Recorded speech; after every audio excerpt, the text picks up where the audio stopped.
Es un honor el compartir con ustedes el tema Riesgo de desarrollar síndrome metabólico en los docentes de la Facultad de Ciencias Médicas de la UNAM Managua en el segundo semestre del 2022. Dicha investigación fue llevada a cabo por los bachilleres López Gaitán María Ángeles, Martínez Calero Josué David, Martínez López Rutzeli, Mercados López María Lucía, bajo la tutoría del Dr. Charles Wallace. El síndrome metabólico lo podríamos definir como un conjunto de anormalidades metabólicas consideradas como un factor de riesgo para desarrollar enfermedades cardiovasculares e incluso la diabetes. Podemos considerarlo también un estado fisiopatológico, crónico y de manera progresiva, que representa un grupo de factores de riesgo como son la obesidad abdominal, anomalías en el metabolismo de la glucosa, hiperinsulinemia, hipertensión arterial y la dislipidemia. Planteamiento del problema. La Universidad Nacional Autónoma de Nicaragua, UNAM Managua, presenta un gran número de trabajadores de tiempo completo, de los cuales se decidió tomar la población docente de la Facultad de Ciencias Médicas como un grupo de estudio, en los que se pretende determinar el riesgo que poseen de desarrollar un síndrome metabólico. El síndrome metabólico es un trastorno de salud global asociado con las principales causas de muerte y que se está volviendo cada vez más común en la región latinoamericana. Aunque el sobrepeso y la obesidad son factores de riesgo, hay otros factores como el tabaquismo, el estrés, un estilo de vida acelerado, la exposición a toxinas y una falta de sueño que también pueden contribuir al desarrollo del síndrome metabólico. Es crucial entender y monitorear las complicaciones a largo plazo en estos pacientes, así como en aquellos que tienen factores de riesgo para adquirir un síndrome metabólico, por lo cual surge la siguiente interrogante. ¿Cuál es el riesgo de desarrollar síndrome metabólico en los docentes de la Facultad de Ciencias Médicas de la UNAM Managua en el segundo semestre del año 2022? Objetivos. Objetivo general. Clasificar el riesgo a desarrollar síndrome metabólico en los docentes de la Facultad de Ciencias Médicas de la UNAM Managua en el segundo semestre del 2022. Objetivo específico. Describir las características demográficas de los docentes de la Facultad de Ciencias Médicas. Registrar los valores del perímetro de cintura y de presión arterial de los docentes de la Facultad de Medicina. Determinar los niveles de HDL, triglicéridos y glicemia en sangre de los trabajadores en estudio. Establecer la prevalencia de los componentes del síndrome metabólico en los trabajadores en estudio. Entre los factores de riesgo para adquirir el síndrome metabólico encontramos los siguientes. Tenemos la obesidad, que es el exceso del peso corporal, especialmente alrededor del abdomen. Esto es uno de los principales factores de riesgo para el síndrome metabólico. La obesidad se asocia con un mayor riesgo de resistencia a la insulina y hay desequilibrio en los niveles de colesterol y triglicéridos. Tenemos también la resistencia a la insulina, una condición en la cual las células del cuerpo no responden adecuadamente a la insulina, lo que dificulta la regulación del azúcar en sangre. La resistencia a la insulina es un factor de riesgo importante para el desarrollo de la diabetes mellitus tipo 2. Los niveles altos de azúcar en sangre es otro factor de riesgo para el síndrome metabólico y la diabetes tipo 2. Este también lo podemos conocer como la hiperglucemia. La hipertensión arterial, que es la presión arterial alta, aumenta el riesgo de enfermedades cardiovasculares y es un factor común en el síndrome metabólico. Los niveles anormales de lípidos en la sangre, como los triglicéridos y el colesterol, el LDL, que es el colesterol malo, y los niveles bajos de colesterol HDL, que es el colesterol bueno, se asocian con un mayor riesgo de enfermedad cardiovascular y son factores de riesgo para el síndrome metabólico. El estilo de vida sedentario, que es la falta de actividad física regular, y un estilo de vida sedentario puede aumentar el riesgo de desarrollar el síndrome metabólico. Y por último tenemos los factores genéticos. Existen evidencias de que la predisposición genética puede influir en el riesgo de desarrollar los síndromes metabólicos. Si estos tienen antecedentes familiares de la condición, es posible que su riesgo sea mayor. A continuación vamos a hablar sobre los componentes del síndrome metabólico. Entre ellos tenemos la obesidad abdominal, que se origina por un balance energético positivo, producto de la ingesta aumentada de los alimentos. Aquí hay un estado de acumulación lipídica en la que se necesita la capacidad de adaptación por parte del tejido adiposo, incluyendo la formación de adipocitos nuevos, un proceso conocido como hiperplasia adipocítica. No obstante, la capacidad de este tejido adiposo para responder a las necesidades de la acumulación de grasa tienen sus límites y si éstas se sobrepasan pueden sobrevenir la hipertrofia adipocítica y una respuesta inflamatoria. Una de las formas para definir si una persona se encuentra en obesidad se obtiene al utilizar el índice de la masa corporal. Como podemos ver aquí en la tabla tenemos la clasificación y el riesgo que presentan a obtener enfermedades cardiovasculares a un futuro. Las personas con índice de masa corporal normal se catalogan como sin riesgo. A partir de acá, las personas con sobrepeso tienen un riesgo aumentado. Por ejemplo, la obesidad grado 1 es de riesgo moderado, la obesidad grado 2 es de riesgo severo y también la obesidad de grado 3 también se puede considerar como que el riesgo es muy severo. No obstante, existen otras medidas para determinar la obesidad. Tenemos el índice cintura-cadera, el ICC, indicativo principalmente de obesidad abdominal. Se dice que un sujeto presenta obesidad abdominal si supera los 0.9 en hombres y 0.85 en mujeres. La dislipidemia del síndrome metabólico es otro importante componente que se incluye en todos los criterios planteados hasta el momento. Se considera que la dislipidemia asociada al síndrome metabólico es altamente aterogénica y se caracteriza principalmente por la hipertrigliceridemia TG mayor a 150 miligramos por decilitro, el colesterol de baja densidad disminuido, las lipoproteínas de baja densidad LDL de pequeñas y densas, aumento de ácidos grasos libres en plasma y por último un aumento de apolipoproteínas B.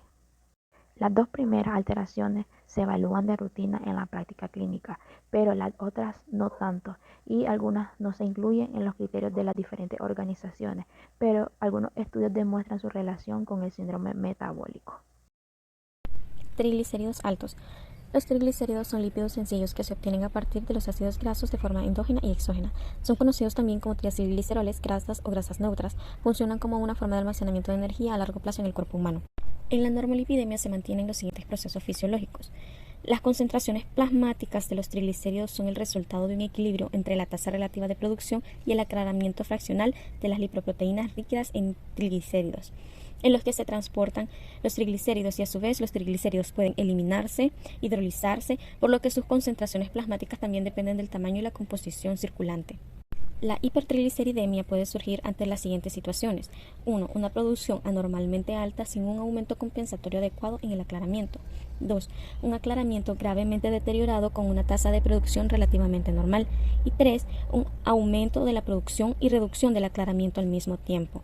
Cuando hay resistencia a la insulina, hay un aumento de los ácidos grasos circulantes debido al aumento de la lipólisis en el tejido adiposo, secundario a la disminución de la señalización de la insulina. La hipertrigliceridemia predomina sobre todo en el periodo postprandial en los estados de resistencia a la insulina, y los triglicéridos elevados lo que van a hacer es lesionar agudamente la pared endotelial, provocando aumento de radicales libres de oxígeno, aumento de la permeabilidad y del tráfico de células y moléculas proinflamatorias, disminución de la capacidad vasodilatadora con un aumento de la vasoconstricción. También un aumento de un estado procoagulante y disminución de la actividad fibrinolítica. La consecuencia es la pérdida de las funciones reguladoras endoteliales o funciones ateroprotectoras, sobre todo en el tono vascular, el balance entre la trombosis y la fibrinólisis, la producción de células musculares lisas de la capa media y el tráfico de señales y de macromoléculas en la pared arterial. En el síndrome metabólico se usa como criterio diagnóstico triglicéridos mayor o igual a 150 miligramos sobre decilitros. Tensión arterial elevada. Puede definirse como un aumento de la presión en el interior de los vasos sanguíneos. Como consecuencia de ello, los vasos sanguíneos se dañan de forma progresiva, favoreciendo el desarrollo de enfermedades cardiovasculares, que constituye uno de los aspectos a tener en cuenta para el diagnóstico de síndrome metabólico. Entre los principales factores que influyen en su fisiopatología están las endotelinas, que son factores vasoconstrictores locales muy potentes, así como el sistema renina-angiotensina-aldosterona. Aquí lo que va a pasar es que la renina escinde al angiotensinógeno y la divide en dos fragmentos, en angiotensina 1 y angiotensina 2. La angiotensina 1 es relativamente inactiva, al contrario de la angiotensina 2, que esta provoca la vasoconstricción de las paredes musculares de la arteriola, aumentando la presión arterial. También va a desencadenar la liberación de la hormona aldosterona por parte de las glándulas suprarrenales y también de vasopresina por parte de la hipófisis. Entonces la aldosterona y la vasopresina van a provocar la retención de sodio y agua por parte de los riñones, y de esta forma se aumenta el volumen sanguíneo y por ende la presión arterial. En el síndrome metabólico se usa como criterio diagnóstico una presión mayor o igual a 130/85 mililitros de mercurio. Criterios de diagnóstico para síndrome metabólico. Los criterios de diagnóstico han sido sujeto de muchas definiciones como la OMS, ATP3, AACE, IDF, entre otras. Utilizar diferentes definiciones para el diagnóstico en las cuales los componentes o criterios de diagnóstico no son los mismos podrían condicionar una variación en la prevalencia del síndrome metabólico en una población según una u otra definición. Los representantes de la Federación Internacional de Diabetes, IDF, en inglés, y la Asociación Americana del Corazón, Pulmón y Sangre, y también la guía ATP3, decidieron unificar y resolver las diferencias entre las definiciones del síndrome metabólico, llegando a un acuerdo.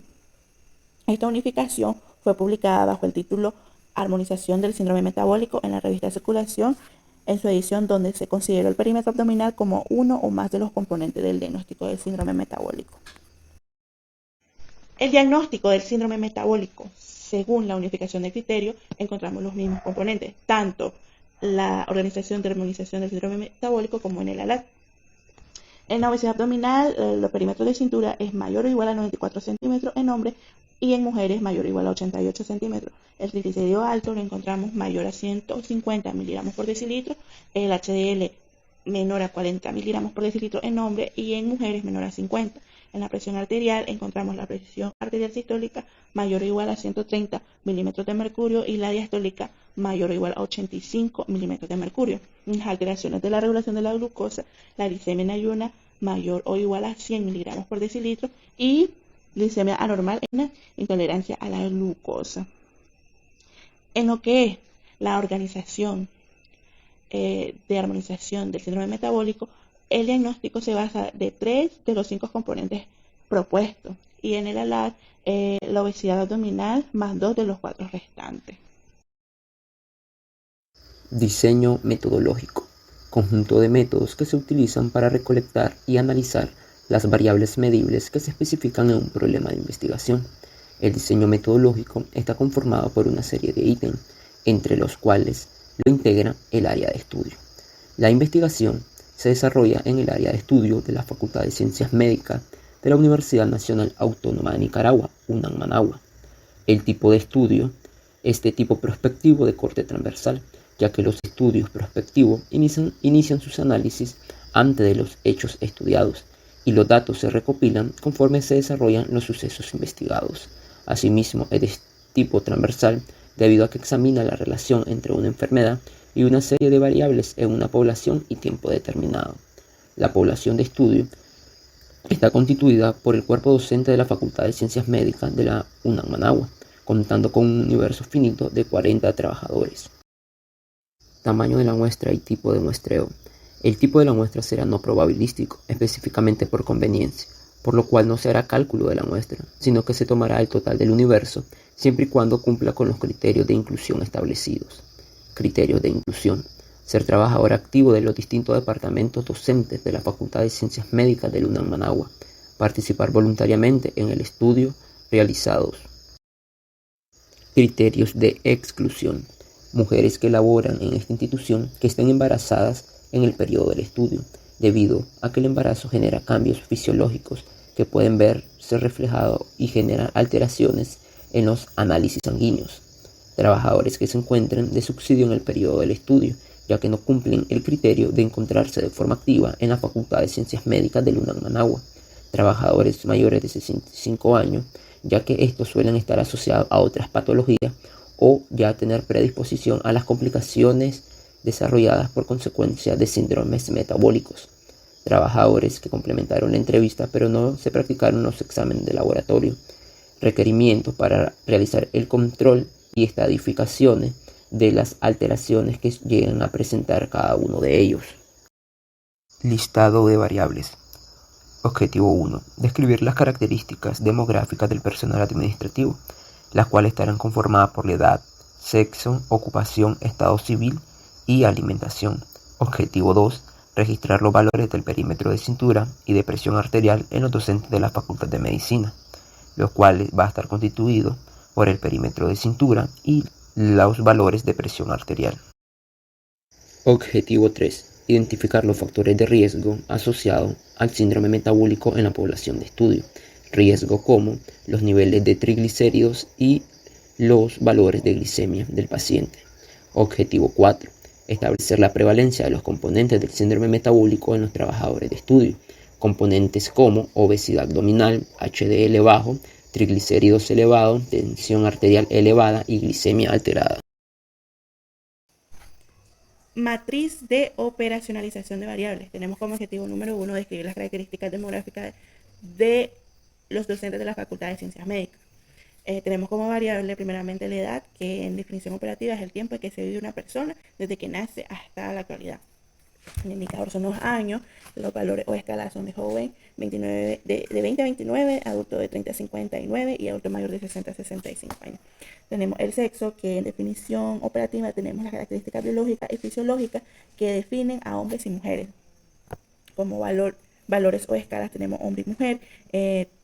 Otra variable tenemos la ocupación, trabajo o actividad en el que se desempeña un individuo. Como valores o escala tenemos trabajo no cualificado y trabajo cualificado. Tenemos también estado civil, que es la situación de conveniencia administrativamente reconocida de las personas. Y valores o escala tenemos casado, no casado y unión. Como objetivo número 2 tenemos registrar los valores de perímetro de cintura y de presión en los docentes de la Facultad de Ciencias Médicas. Como variables tenemos el perímetro de cintura y la definición operativa es el indicador de obesidad abdominal. Se mide con una cinta métrica alrededor de la cintura y a nivel del ombligo. Como indicador tenemos los centímetros y de valores o escalas tenemos que las mujeres lo normal es de 82 centímetros o menor de 82 centímetros. Riesgo elevado es mayor a 82-87 centímetros y riesgo muy elevado es mayor a 88 centímetros. En hombre normal es menor a 95 centímetros, riesgo elevado de 95 a 101 y riesgo muy elevado a 102 centímetros. En la presión arterial tenemos como definición operativa también como tensión ejercida por la sangre que circula sobre las paredes de los vasos sanguíneos. Como indicador tenemos milímetros de mercurio. Los valores o escala está la óptima, que es de 120-80 milímetros de mercurio. Lo normal es 120-80 o 129-80 milímetros de mercurio y normal alta es 130-80 o 130-90 milímetros de mercurio. Como objetivo número 3 tenemos determinar los niveles de HDL, triglicéridos y glicemia en sangre de los trabajadores en estudio. Como variable tenemos HDL, que es la lipoproteína de alta densidad que transporta el colesterol de otra parte del cuerpo al hígado. Como indicador tenemos miligramos por decilitro, valores o escala está en bajo, menor a 40 miligramos por decilitro y alto, mayor a 60 miligramos por decilitro. Los triglicéridos es un tipo de grasa o lípidos que almacenan las calorías que no se usan. El indicador es miligramos por decilitro y los valores o escala es óptimo, 150 miligramos por decilitro, límite 150 a 199 miligramos por decilitro y alto a 200 a 499 miligramos por decilitro. En la glicemia en ayuna, la definición operativa es la cantidad de glucosa o azúcar en sangre sin consumir alimento 8 horas previas. El indicador igual es miligramos por decilitro y lo normal es de 70 a 100, prediabetes de 100 a 25 y diabetes mayor a 125. Como objetivo número 4 tenemos establecer la prevalencia de los componentes del síndrome metabólico en los trabajadores en estudio. Como variable tenemos la obesidad abdominal, que como definición operativa se dice que hay obesidad abdominal cuando la grasa intraabdominal es igual o superior a 130 centímetros. En la práctica clínica la definición de la obesidad central se basa en el perímetro de la cintura. En el indicador tenemos centímetros y en valores o escala en mujeres está mayor a 88 centímetros y en hombres mayor a 102 centímetros. Método e instrumentos de recolección de información.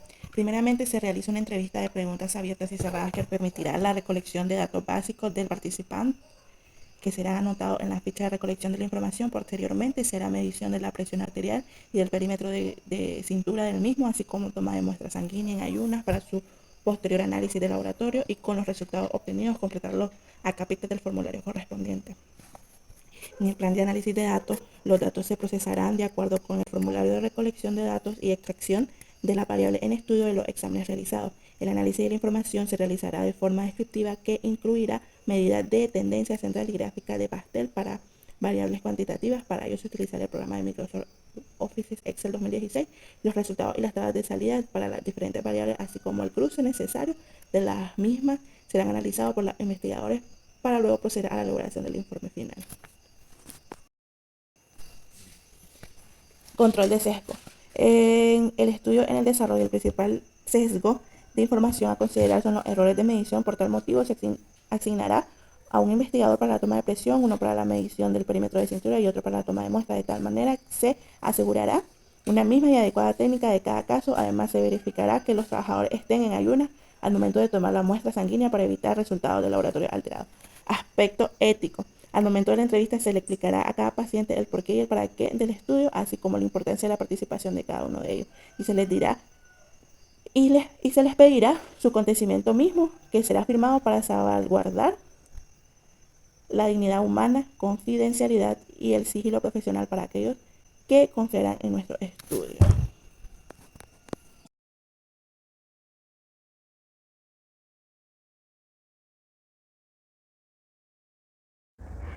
Entre los anexos tenemos primero lo que es la ficha de la recolección de información.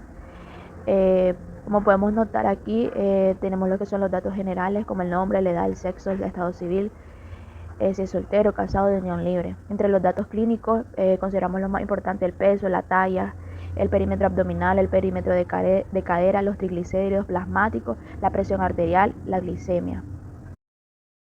Por último tenemos los diagnósticos. Aquí podemos ver si el paciente cumple los criterios del diagnóstico de síndrome metabólico. Podemos marcar sí y no, cuántos, y si tiene síndrome metabólico, sí y no.